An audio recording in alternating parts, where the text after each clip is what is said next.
সকল ধরনের পুশিন আমরা আটকাতে সমর্থ হয়েছি। সেন্ট মার্টিন আইল্যান্ড সহ পার্শ্ববর্তী এলাকায় যারা অবস্থান করছেন তাদের যাতে কোনো ধরনের নিরাপত্তার কোনো সমস্যা না হয়, আমাদের সীমানা ছেড়ে ওই পারে চলে যায় তখনই শুধু তাদেরকে আটক করা হচ্ছে।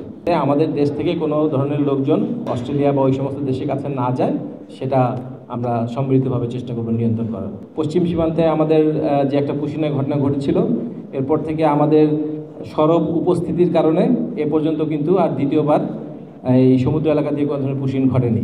যদিও আমাদের অন্যান্য ল্যান্ডের অন্যান্য এলাকাতে পুশিন ঘটছে, বাট আলহামদুলিল্লাহ বাংলাদেশ কোস্টগার্ডের নিবিড় পর্যবেক্ষণ, সরব উপস্থিতি এবং কন্টিনিউয়াস উপস্থিতির কারণে আমরা সকল ধরনের পুশিন আমরা এটা আটকাতে সমর্থ হয়েছি এবং এটা কন্টিনিউ করবে যতদিন না পর্যন্ত এই ধরনের ইনফরমেশন আমাদের কাছে থাকবে।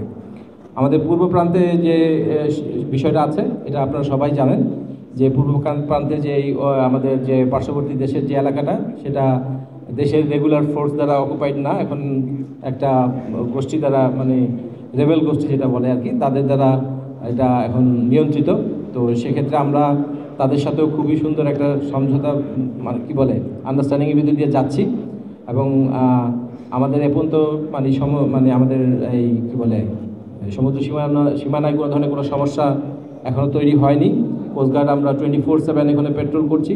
আমরা এনশিওর করছি যে আমাদের যেই ইন্টারন্যাশনাল যে ম্যারিটাইম বাউন্ডারি আছে ওই জায়গাটা যাতে আমাদের দ্বারা এবং বাংলাদেশ নৌবাহিনী দ্বারা সম্পূর্ণভাবে নিরাপদ থাকে এবং আমাদের যারা জেলেরা আছে, আমাদের যারা সেন্ট মার্টিন আইল্যান্ড সহ পার্শ্ববর্তী এলাকায় যারা অবস্থান করছেন তাদের যাতে কোনো ধরনের নিরাপত্তার কোনো সমস্যা না হয়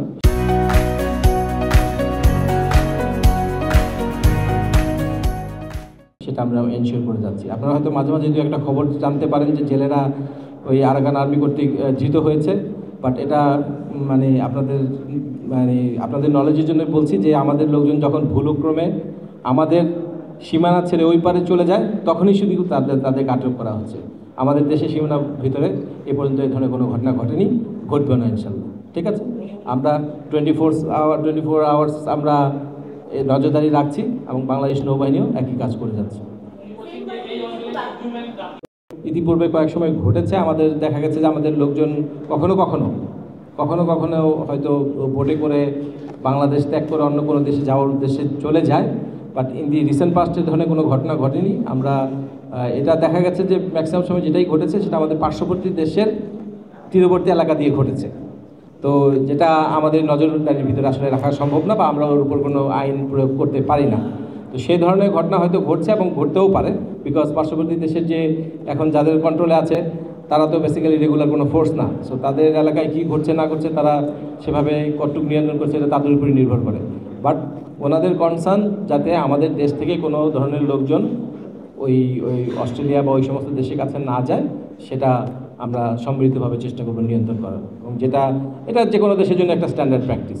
এখানে মানে নতুন করে কোনো কিছু বলার নাই, এটা অনেক দেশেই হয়ে থাকে এবং সবাই চেষ্টা করে এই ধরনের কার্যক্রম যাতে না ঘটে। আমরা সবাই জানি যে ফরচুন সিকার্সরা থাকে ভবিষ্যৎ নিজের ভবিষ্যৎ সিকিউর করার জন্য, এরকম অনেকেই ভেঞ্চার করতে পারে, বাট আমাদের সম্মিলিত প্রচেষ্টা থাকবে যাতে এই ধরনের কোনো ঘটনা না ঘটে এবং এইভাবে এই জন্যই আমরা একসাথে কাজ করব।